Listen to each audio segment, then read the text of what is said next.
Greetings, my fellow freedom lovers, sovereign thinkers. This is LL3's News Podcast. My name is Craig, transmitting from the beautiful swampy mangroves of South Florida. And today's date, Monday, July 24th, 2017. Ooh, yeah.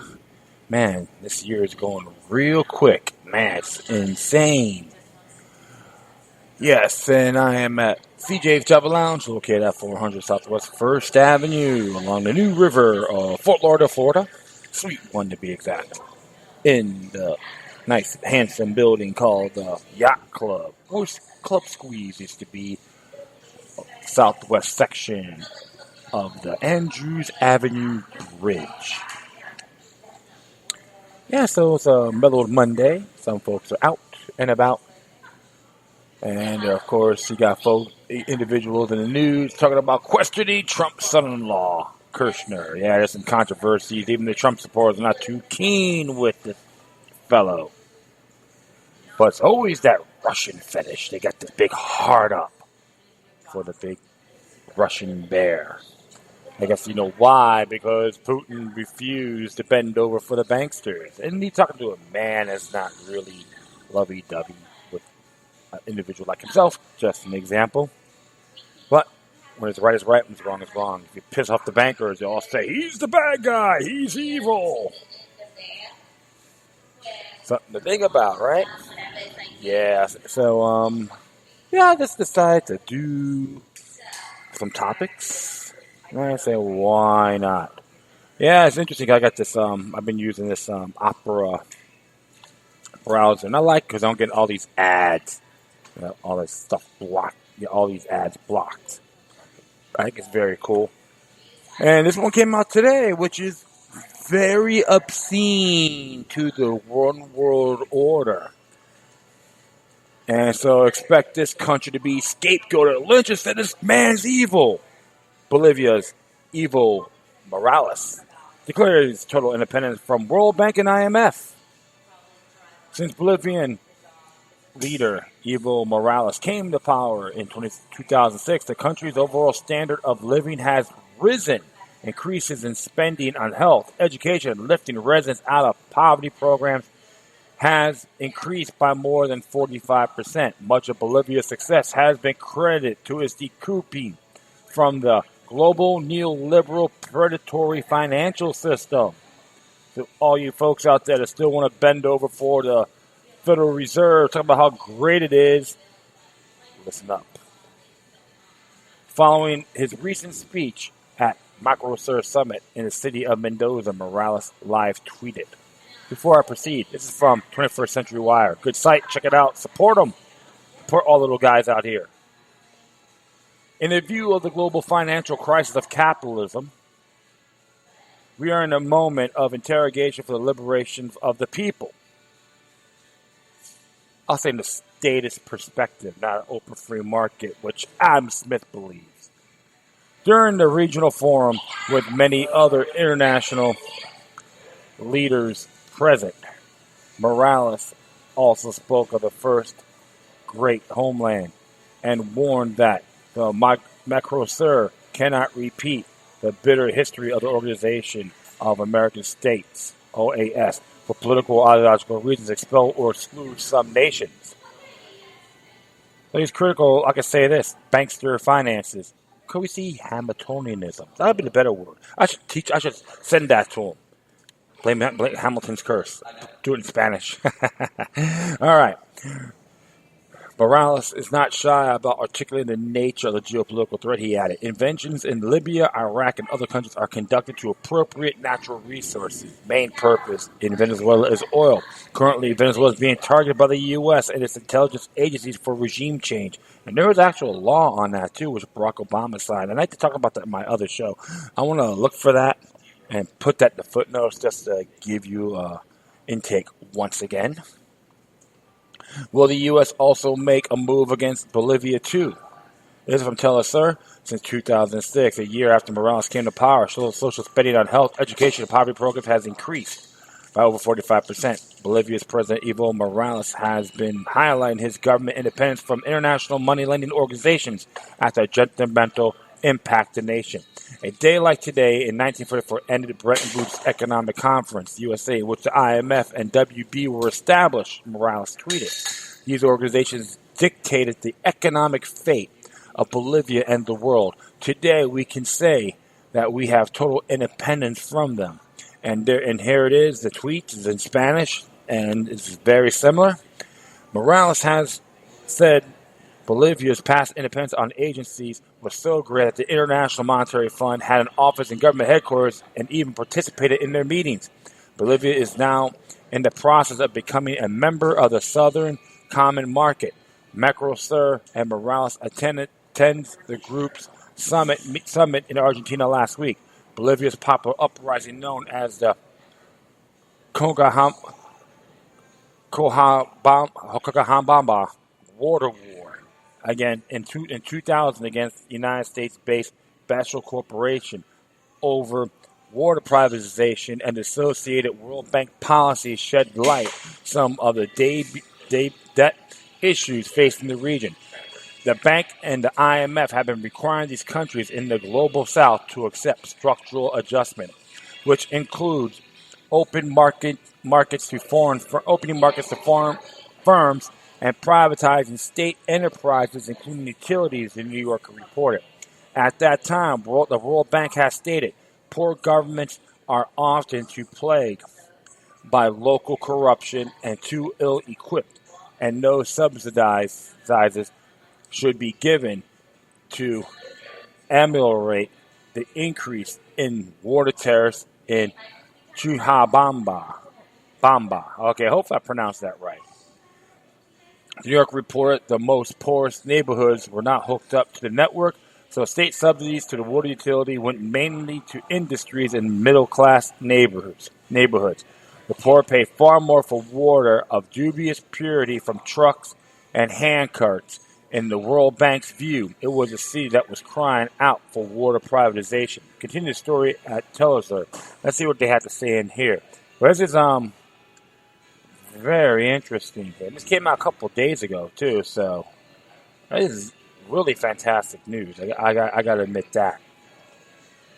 I'm gonna see what they have to say.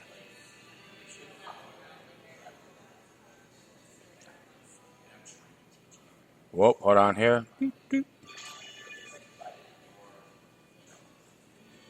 And it says here, some of Bolivia's largest resistance struggles in the last 60 years have targeted the economic policies carried out by the International Monetary Fund and the World Bank.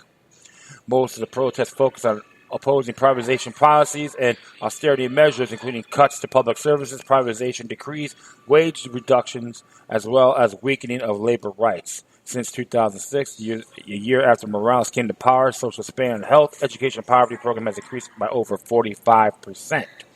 So, you can really say this. I wouldn't say it's capitalism. It's a form of Hamiltonianism. See, Alexander Hamilton was a stake in the grass. All right. So, and of course, I did address some of my past episodes on this man, Hamilton's curse, how he wants to control everything. So they're trying to use this Hamiltonian form of global economics, and the Bolivian people tell them to stick it. And you know what? I don't blame them.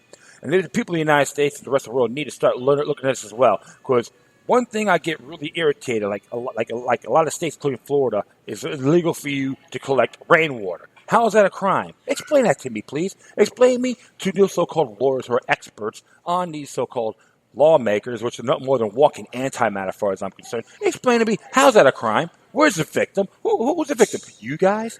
The water management group? Too bad. This is very dangerous, what's going on, and I have to give President Morales credit for making a stand, and if they try to attack that country, I say I'll throw those bastards on the front line. Let's see how tough they are. Because one thing the banks don't like, when people challenge them. That's how you got to look at it. They hate challenges. All right? They call us 21st century socialism. Okay, I'm not knocking that. I can be critical in some areas, but it depends on the individual, what the people really want. But when you have those folks going in using their form of Hamiltonianism, using Alexander Hamilton's legacy to control everything, is very treacherous. This is why the folks in there need to learn the difference. Educate yourselves in these areas. And I said this, and I shared this with everyone I knew. It doesn't matter what their views are, and they appreciate it. Because the whole thing is about information, man. Knowledge is power, ignorance is enslavement. So I like what Morales did, declared independence from the World Bank and the IMF, and every country in the world, including the United States of America, needs to get out. They're responsible for the debts, the wars, the banksters' conflict. And they try to start World War III. These sons of bitches need to be abolished, burnt to the ground, and thrown in prison through judicial due process. So if you hear anything about Bolivia being hostile and saying Morales is an evil man, just think about this. Because he challenged the banksters. Just like Lincoln, which I'm not crazy about the man, I'm real critical. Lincoln, Kennedy, John F. Kennedy, Adolf Hitler too. Not praising him either. Challenged the banksters as well. So did Saddam Hussein, Muammar Gaddafi, and Bashar al-Assad from Syria. Challenging the banksters. And you know what? Everyone is wigging out. So, well, I am very pleased to see this happening. So, the next one here. This is pretty interesting, the whole controversy with Sessions and Trump and so forth. And this is what Media Eye has to say. Came out today at 9:50 a.m. Rudy Giuliani for Attorney General. Trump reportedly considering ex-New York City mayor. Are you out of your mind? President Trump is considering replacing Attorney General Jeff Sessions with former campaign advisor Rudy Giuliani, according to a new report from Mike Allen at Axios. The president has publicly voiced his displeasure with Sessions, and Axios described Trump's fury direct at the Attorney General after he recused himself from the Russia investigation. Trump bashed Sessions, who was one of the first Republican lawmakers to back his long-shot bid for the presidency, in an interview with the New York Times last week, and looked to Twitter Monday morning to ask why Attorney General was not investigating Hillary Clinton. Followed Trump's comment, speculation again ignited that Sessions would resign from his post. The rumors the Attorney General shot down in a press conference. Axios' own Jonathan Swan last week called the relationship between the two irreparably broken. Tongue twister there. Giuliani, a cybersecurity advisor for Trump's transition and the loyal cable news surrogate, was overlooked for the post in the administration. Reports from the time indicated Giuliani was being considered for Secretary of State, but was passed on as Trump thought the 72-year-old didn't have the stamina for the job, which Trump determined after Giuliani fell asleep in a meeting. Axios notes that Trump often muses about possible personnel moves that he never makes sometimes just to gauge the listener's reaction. So the Giuliani balloon may go nowhere. So, interesting here, but I'll say this. No way in hell I want this rat, Giuliani, to be an attorney general. The man hates freedom. He never asked about the 40% of the body still missing on September 11, 2001, and would have claimed to be America's mayor. I don't think so. There's so much dirt on this man. He has his favorite Italian's Benito Mussolini, as far as I'm concerned. I say it's not going to happen. If it does, you folks thought sessions were going to be bad? Wait till you get this sleaze bag in there. He'll probably have several mistresses drive around the country on our tab. He did it as New York City mayor, banging some mistress, driving around in a limousine when the city of New York paid for it. That's the kind of person you want? Come on. Just another example of a stool pigeon. Giuliani. A man that probably hasn't read Blowback yet, which has been recommended by Ron Paul, and still believe I'm America's mayor because what happened on September 11, 2001. That will be his pedigree, which is downright nefarious. So, like I said, I may have my disagreements with Sessions. But there's some interesting stuff that has happened during his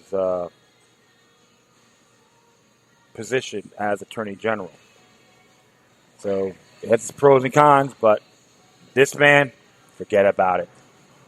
That's all I got to say about Giuliani being an Attorney General. Here's my endorsement.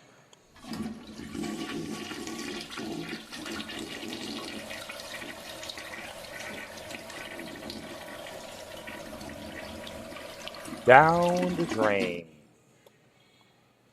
That's all I got to say about that fellow. All right, well, next one here actually came from TechnoAxe. It came out a few days ago from the LA Times. It's the original story. As California's labor shortage grows, farmers race to replace workers with robots. Durasco is so secretive about its robotic strawberry picker, it won't let photographers within telephoto range of it. But if you do get a peek, you won't see anything humanoid or space age. Argobot is still more John Decree than C-3PO, a boxy contraption moving its fits and starts with this computer-driven sensors, graspers, and cutters, missing 1 in 3 berries. Such has been the progress of ag tech in California, where despite the adoption of drones, IP phone apps, satellite-driven sensors, the hand and knife still harvest the bulk of more than 200 crops. Now, the $47 billion agriculture industry is trying to bring technological innovation up to roar speed before it runs out of low-wage immigrant workers. California will have to remake its fields like it did its factories with more machines and better educated workers to labor besides them, or risk of losing the entire crop, economists say. California agriculture isn't just going to look the same, said Ed Taylor, a UC Davis rural economist. You're going to be hard pressed to find crops grown as labor intensively as they are now. This grower, which grows berries in nearly 2 dozen countries and is the world's top berry grower, already is moving its berries to the tabletop troughs where they are easier for both humans and machines to pick, and as it has done over the last decade in Australia and Europe. We don't see, no matter what happens, that the labor problem will be solved, said Søren Bjorn, president of the Scrolls of the Americas, because immigrant farm workers in California agricultural heartlands are getting older and not being replaced. After decades of crackdowns, the net flow across the U.S. Mexico border, reversed in 2005, a trend that accelerated through 2014, according to a Pew Research Center and a study. Native-born Americans aren't interested in the job, even at the wages that have soared at the higher than average rates. We've been masking this problem all these years with a system that basically allowed you to accept fraudulent documents as legal, and that has been keeping this workforce going, said Steve Scaroni, whose Fresh Harvest company is among the biggest recruiters of farm labor. And now we found out we don't have much of a labor force up here, at least legal one. Stated bluntly, there aren't enough new immigrants for states' nearly 500,000 farm labor jobs, especially as Mexico creates competing manufacturing jobs in its own cities. Taylor said he has calculated that the pool of potential immigrants from rural Mexico shrinks every year by about 100,000 people. Not surprisingly, wages for crop production have climbed 13% from 2010 to 2015, a higher rate than the state average according to Los Angeles Times analysis of the Labor Department data. Growers who can afford it have begun offering savings and health plans more commonly found in white-collar jobs, and they're increasingly turning to foreign guest workers, recruiting 11,000 last year, which is a five-fold jump in just 5 years, the Times found. None of that will solve the problem, the economist says. Changing that we grow and how we grow is all that's left. So let's just go down here. Responses has been uneven at best. Vast areas of the Central Valley have switched from labor-intensive crops, such as grapes or vegetables, to almonds, which are mechanically shaken from the tree. High-valued wine grape industry has re-engineered the bulk to its wine vineyards, allow machines to span the vines like a monorail and strip them of grape clusters or leaves. Fresno raisin industry, however, has a tougher problem to solve on a tighter profit margin. To fully mechanize, it may have to change not just its vineyard design, but the grape variety itself. Much like the tomato industry developed a tough-skinned Roma to withstand mechanical harvesters. When labor shortages and price shocks hit in the early 2000s, growers altered vineyards so that machines could shake partially withered Thompson seedless grapes onto paper trays, a method that can slash more than 80% of labor costs, according to UC Davis researchers. Eliminating trays entirely, however, requires a grape that can dry slowly on the vine before September rains hit.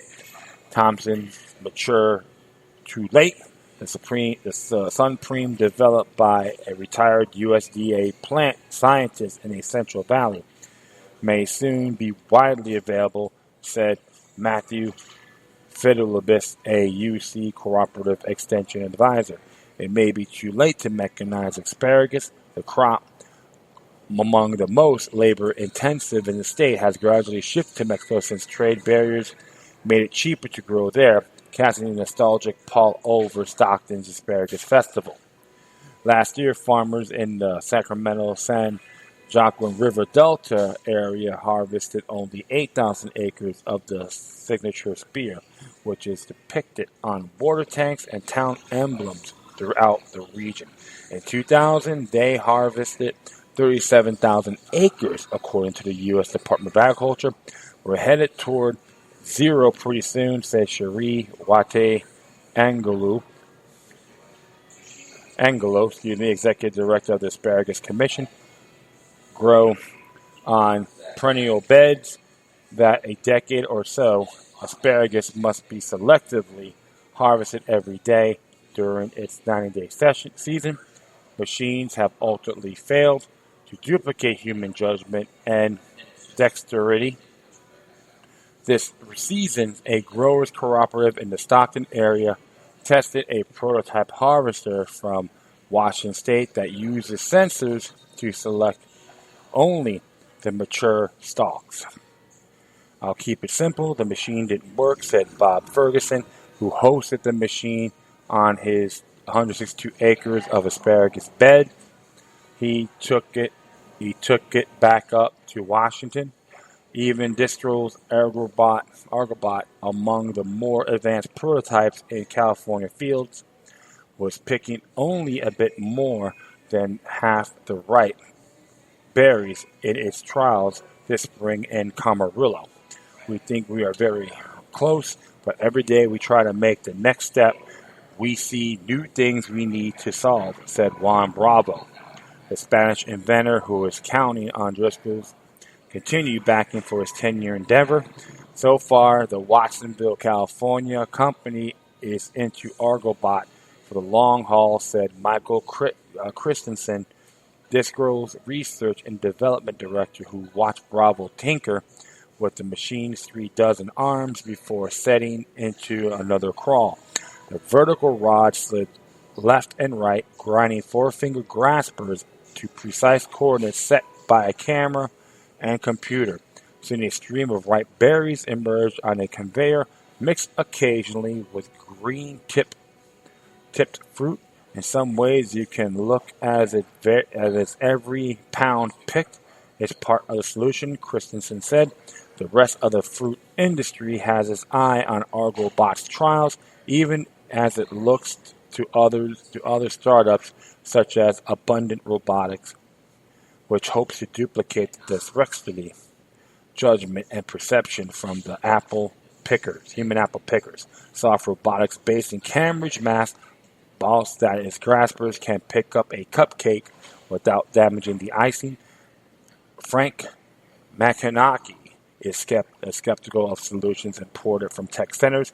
His company, Ramsay's Highlander, started as a greasy machine shop in the Salina Valley and slowly migrated towards Silicon Valley instead. The company, with $15 million in annual sales, built a fleet of computerized and sensor-driven machines for lettuce and produce industries, and he's working with Argo Bots, U.S. competitor for strawberry picking, Harvest Crew, based in Plant City, Florida.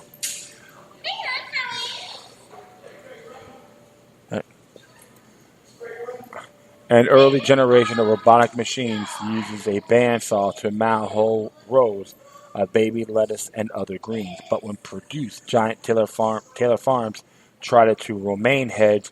A slight height variation in the beds put the saw right across the heart of the heads, leaving nothing but shredded leaves, Makanaki said. Makanaki developed a cutter using high-speed water jets. It now cuts all the remaining heads cleanly. Can be adopted for cabbage and celery. That machine took to the work of 30 people and brought it down to about 12 people, Monarchy said. Cutting iceberg heads, especially large ones, remains problematic. It is planted so densely and the heads are so heavy it is difficult to maneuver cutter and graspers into bed. Makanaki thinks he has that engineering problem solved but can't raise the capital to develop it. Ironically, plant scientists may have to reverse their crossbreeding to the original iceberg head, nicknamed from the tons of ice it took to keep it cool for cross-country train trips. Crisp head variety used be more bulb shaped, which will give cutters and graspers more to work, Makanaki said. Rick Antle, chief executive of the Tanamura and Antle, is whittling away at the labor on the planning side. He showed off his own robotic bet called Implanted. The machine, usually homemade Agrobot, raced down the lettuce field outside Salinas, laying down a long strand of seedlings strung together on a biodegradable tape, like 9-volt batteries in a 50 caliber machine gun belt. That was twice the speed of its 35-year-old predecessor, and it required the tenth of the labor. To prove his point, Antle ran the old machine, which required 3 types of workers, on a nearby celery field that was for 35 years, Antle said. Lettuce growers usually planted seeds, which can be unreliable every few inches, letting them in the field to fit maximum number of heads at the optimal spacing. That means scores of workers in the spring have walked row after row, moving inch by inch to prove seedling with over a hoe and one of the oldest tools of agriculture. The computer-guided seed and spray machine developed by Silicon Valley startup New Blue River Technology can do the work of 20 of those laborers before noon. It is one of the 5 thinners deployed on thousands of acres of summer lettuce and Salina valleys. Diego Alcantar, 25, operates tractor pulling seed and spray across recently planted field near Gilroy. A computer-guided jets of fertilizer-infused water to desiccate seedlings according to a kill or skip pattern that left 9-inch gaps between heads. Alcantar, who grew up in the Salina valleys, thinned lettuce and cut spinach the old way before getting the contractor license a few years ago. It is hard labor, he said. I have a lot of respect for them. The machine is not perfect. It can thin out two sprouts that come together, and it misses some of its program to kill. A small crew nearby strolled in the rows, taking care of stragglers with a few short hoe strokes. So, people talk about immigration, this and that. It's always going to be a double-edged sword. Damn you do, damn you don't. And now, look what's happening. The robotic age. Automation may take over those areas of the state, can spread like wildfire across the country. The road to technocracy? Yeah, it is a very good example of what's going down. And soon they may hit the other areas of the industries. And what's going to happen? Trying to wipe out the human race. You have to see it that way. Look at the bigger picture. So that's why I always look at the immigration issue, all sides. I have to be very fair on those areas. There's a lot of good folks want to earn their money, not have things given to them. So it's always an ethical basis there as well. But one thing I have to say, how far will this robotic movement go? That's the question. And you have to make that decision. So always think before you speak. Ooh, yeah. So, I'll be back. So, hang tight. Okay, cool. So, I'll be back here. I'm back here. Yeah. All right. This came from Tech Republic. This is, excuse me. It says here, 3 Square Market becomes the first company to offer implanted microchips to all employees. The company's biochip RFID hand implants will allow employees to open doors, log in computers, and buy snacks in the break room. By Allison Nisco. Employees at 3 Square Market, 32M, will soon be getting tech upgrades. Biochips embedded in their hands, the company will become the first in the U.S. to offer implanted microchip technology to all employees, essentially replacing ID badges and allowing users to open doors, log into computers, and make purchases in break rooms. 32M expects about 50 staff members to be voluntarily chipped at the company headquarters in River Falls, Wisconsin on August 1st, according to a press release. The chip will be implanted between an employee's thumb or forefinger underneath the skin in a process that only takes seconds, the release noted. The company is partnering with Biohacks International based in Sweden to provide the RFID chips to employees. The chip used near-field communications, or NFC, the same tech used in the contactless credit cards and mobile payment systems. Employees will be able to scan their chip to make purchases in the office break room, open doors, operate copy machines, log into computers, unlock phones, share business cards, store medical information, and act as a payment at other RFID terminals. 32M CEO Todd Westby said in the press release, eventually this technology will become standardized, allowing you to use this as passport, public transit, all purchasing opportunities, etc., Westby said. Yes, he is saying, I support the technocratic world order, and I'm a bend-over Bob and proud. While working with Operation in Europe, 32M came across Biohacks International as its chipped employees. We see chip technology as the next evolution in payment systems, much like micro markets have steadily replaced vending machines.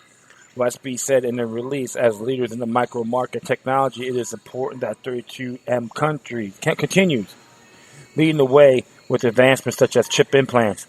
While this is the first time U.S. employees will have an opportunity to be chipped company-wide, 32M isn't the first to explore this technology. Swedish biohacker Hans Schölblad implants microchips in employees' hands to make it easy for them to access data and gain entry to company buildings. The international marketplace is wide open, and we believe that the future trajectory of total market share is going to be driven by who captures this arena first. 32M COO Patrick McMullen said in a release. Europe is far more advanced in mobile and chip technology uses than the U.S. and we are thrilled with the growth opportunity this advancement will bring to us. Yes, you're just saying that I can't wait for my employees to get cancer, tumors, and all that. Great job, Mr. McMullen. The three big takeaways from Tech for Public readers. 1, 32M will become the first company to offer all of its employees implant microchips on a voluntary basis. 2, employees will be able to scan their chips to make purchases in the office break room, open doors, operate copy machines, log into computers, unlock phones, share business cards, store medical information, and active payment at other RFID terminals. Europe is more advanced in mobile and chip technology than the U.S., but the market will likely continue to grow worldwide. So, I've seen the video for this as well, and it does talk about encryption and all that stuff, encrypted chips. But you know what? It doesn't matter. This is a foreign object in the human body, and how accurate it will be how about the flaws in it. Okay, there's no guarantee it's going to be secured. Okay, I can tell you that. But I'm expecting a lot of health issues coming from this. They're going to try to keep it all quiet or have you sign a waiver that if you get this cancer or tumors or any other illness from this chip, you won't be liable. They get some form of contractual immunity. I am not very thrilled about this at all means. I'm not really crazy about having RFID chips on my credit cards or debit cards. If you're going to use that, use wrap tinfoil around or get yourself an RFID wallet guard. AAA has it, and it is effective, believe it or not. I try these things. And other technological stuff, too, like your cell phones that can track you. I recommend folks go to blockitpocket.com. I gave it a shot. It works. I can tell you the first-hand experience. No one's hiring me to say this. I'm a customer. I bought these products, and boom. But now I know I'm going out of the loop. Forgive me on that. So this is one thing, like I said before, I am not too thrilled about it. It's a part of the One World Order plan, and it's very dangerous. And even if you have an EMP or any other solar flares that hit the grid, that will affect these chips. And what are you going to do? What are you going to do? Nothing. It's going to be nothing for sure. But never put all your eggs in one basket. I boldly recommend people who are working for this company defy it, piss on it. So if people refuse, then they have to drop the program. Okay? So I don't care how they do it in Europe. But a lot of people in Europe are pissed about this as myself. But one thing to say no to the microchip. Cool. So I got a couple of things here from the Department of Justice. And this one here came out yesterday, a couple of days ago. Department of Justice says here, Hawaii soldier indicted for attempting to provide material support to ISIS. Or really, the One World Order, or the CIA, right? Also, an indictment was returned July 21st, charging Akayaga Eric Kang, 34, Army Sergeant First Class stationed at Shotfield Barracks, Hawaii, was attempting to provide material support to the Islamic State of Iraq and Al-Shalam, or ISIS, a designated foreign terrorist organization. Kang was previously arrested on July 8th and ordered detained pending further proceedings. Acting Assistant Attorney General for National Security Dana J. Bonte,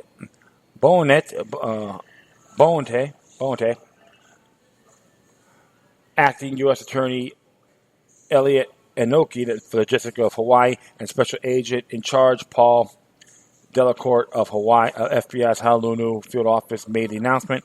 The grand jury indictment, which was filed on July 19th, charged Kang with 4 counts of attempting to provide material support to ISIS based on the events that occurred in Hawaii between June 21st and July 8th. An indictment and an earlier criminal complaint alleged that Kang met with undercover agents of the FBI whom he believed to be affiliated with ISIS and provided military information, some of which was classified at the secret level. Kang is also charged with providing property, a drone, military clothing and equipment, and training, instruction on combat techniques and weapons training, which was videotaped for the future used by ISIS to undercover agents whom he believed to be affiliated with ISIS. King will appear in court on July 24th for an arraignment plea on the charges, which is today, by the way, at which time the trial date will be scheduled. An indictment in a merely allegation, and the defendant is presumed innocent unless until proven guilty beyond a reasonable doubt in the court of law. If convicted of these charges, Kang faces a maximum of 20 years in prison and up to $250,000 fine for each count. The maximum statutory sentence is prescribed by Congress and is provided for international informational purposes. If convicted of any offenses, the sentencing of the defendant will be determined by the court based on advisory sentencing guidelines and other statutory factors. The case was investigated by the FBI, the U.S. Army Criminal Investigation Division.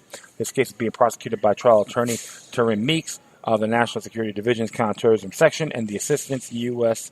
Attorney General Ken Sorensen and Mark Wallenstein. So, interesting allegation from some of these claims.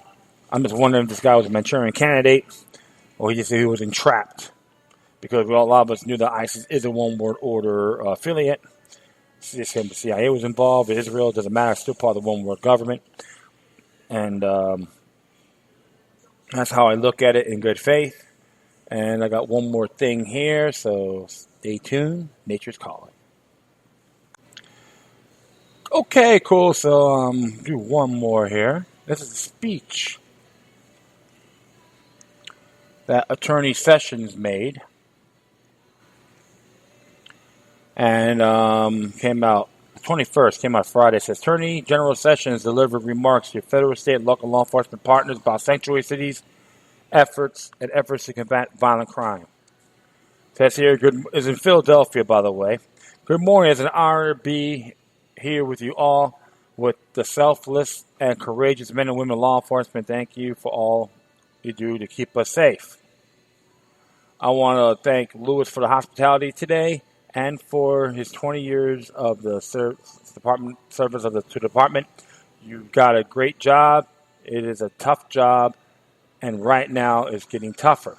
Starting in the early 1990s, crime rate steadily came down across the country until 2 years ago. Now violent crime is once again on the rise in many parts of America. Murder rate has surged nearly 11% nationwide, the largest increase since 1968.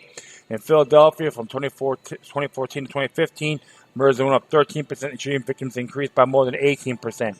And this year, preliminary data show that murders are up more than 20% last year, which will put the murder rate at the highest in a decade in the city. Tragically, the number increased just last night when a 36-year-old man in his wheelchair was shot in the head and killed as he entered his home. These numbers are shocking, and they tell us a lot, but the numbers aren't what's most important. What's most important are the people behind the numbers. Each one of the victims of these crimes have families, friends, and neighbors are all suffering too. You know the story all too well. Not even 2 months ago, 14-year-old Tymer Frazier from the Kensington neighborhood was on his way to a friend's house to play video games, and he was caught in a crossfire, shot and bled to death in the middle of the street. Some 70 innocent people, including a 12-year-old boy, were outside having a barbecue when they witnessed fatal shooting of this innocent child. One neighbor told reporters, I'm not surprised. Shootings are going on every day around here. Another neighbor said, it could have been my child. My kids hang out here every day. We can't sit outside without somebody getting killed or getting shot at. Too many good people are living as hostages in their own homes. They deserve better. And all I call on everyone to remember that it is not our privileged community that suffer the most from crime and violence, regardless of wealth or race. Every American has a right to demand a safe neighborhood.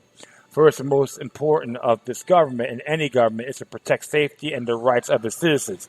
If we fail this task, then every other government initiative loses importance. Schools are less effective, fewer businesses can succeed, and home values plummet. As law enforcement officials, we have a responsibility to stop and reverse the surge in the violent crime that has taken place over these last 2 years. And under President Trump's direction, this Department of Justice will do its part. To that end, I have directed our federal prosecutors to work closely with our law enforcement partners at the federal, state, and local levels to take violent criminals off the street. We're going to dismantle the traditional cartels, drug traffickers, and gangs that bring violence and death to communities like Philadelphia. The department is especially focused on eradicating the threats posed by MS-13. Their motto, kill, rape, control, and that is what they do every day. They recruit new members in our schools, our high schools, our middle schools, and even our elementary schools. As a result of these recruitment efforts, it's estimated that MS-13 now has 10,000 members across 40 U.S. states. And the more they recruit, the more damage they do.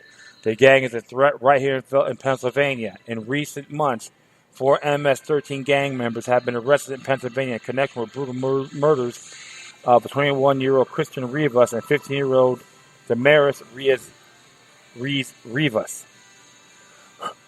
Well, we have a motto, too. Justice for victims and consequence for criminals. And we will eradicate this threat. It will not be easy, but I have complete faith in our prosecutors and our law enforcement entry level. MS-13 days are numbered. But that will require all of us to work together. To take MS-13 off our streets, we need to cooperate between law enforcement at a federal, state, and local level. Unfortunately, this cooperation has been impeded by the policies of some cities and states. Some jurisdictions in this country refuse to cooperate with federal immigration authorities and turn over illegal aliens who commit crimes, even MS-13 gang members. These policies are often called sanctuary policies, but they are giving sanctuary not to their law-abiding residents, they are giving sanctuary to criminals. It's saddened to me to say that one of those jurisdictions is Philadelphia. I'm especially sad for the residents of Pennsylvania who have been victimized as a result of these policies. That includes a young victim of illegal alien who was released from local custody here in Philadelphia. He had been previously deported and re-entered this country and was slated to be removed by ICE officers in 2015. But Philadelphia's policies prevented police from honoring ICE's detainer's request for him either. He was released, and in August last year, he was charged with raping a child. And there was Jose Plamelo Ramirez, who had been convicted of sexually assaulting a 7-year-old girl. Because of these policies, officials are not allowed to turn him over for deportation either. This just isn't right. I recently met a number of families who had loved ones killed by illegal aliens. I met one man from California, Juan Pina, whose 14-year-old daughter, Christy, was raped, murdered, and left in the field.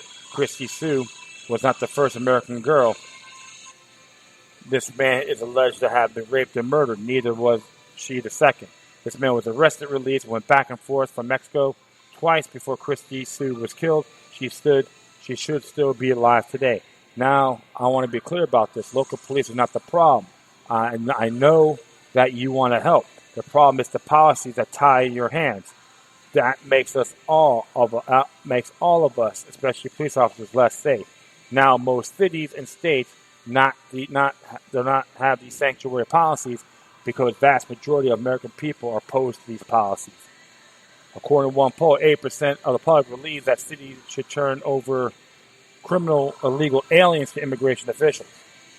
I urge the city of Philadelphia and every sanctuary jurisdiction consider carefully the harm they are doing to their residents by refusing to cooperate with federal law enforcement and to rethink these policies. If we're going to stop the rise of violent crime, then we have to work together. The American people want and deserve a lawful immigration system that keeps us safe and serves our national interests. This is expectation. The expectation is fair, it is reasonable, and it is our duty to meet it. Lastly, we know that drugs and crime go hand in hand. Drug trafficking is inherently a violent business. If you want to collect a drug debt, you can't file a lawsuit in court. You collect it by a barrel of a gun. And drug trafficking kills. As you well know, more than 50,000 people in this country died of drug overdoses in 2015. Preliminary numbers indicate in 2016 may hit 60,000.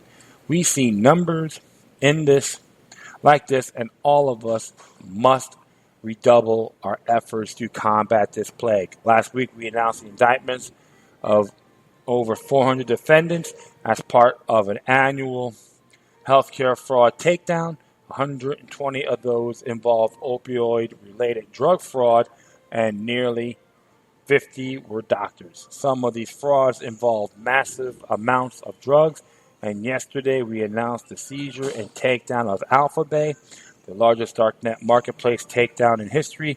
The site had been responsible for countless synthetic opioid doses, including the tragic death of a 13-year-old in Utah. Convinced this is a winnable war, we will make these cases priority and we will save lives. Here is the point. The Department of Justice will not concede a single block or street corner in the United States to lawlessness or crime. We will work to strengthen our partnership with you, law enforcement on the front lines. You are ultimately the most effective resources that we as a country have in this effort. You have a tough job, but it's a job worth doing. Many of you are working in the same neighborhoods where you grew up. You know what's at stake. You know that the safety and peace of mind of all of us depends on you. But you can also know this. You have our thanks, and the Department of Justice will always have your back. Thank you. So, interesting synopsis, and it's pretty disturbing too. One thing I always tell folks, when you study history of prohibition alcohol, it didn't really go anywhere.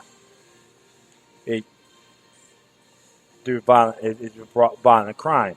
When it got repealed and states started nullifying it, it plummeted. It wasn't perfect, but it plummeted. Got to do the same thing with this one. The drug war is a sham, and I say that all in good faith. Violent crime is going to be an issue because a lot of it is drug related. This is how they make their money. Cut off the supply. Get them where it hurts.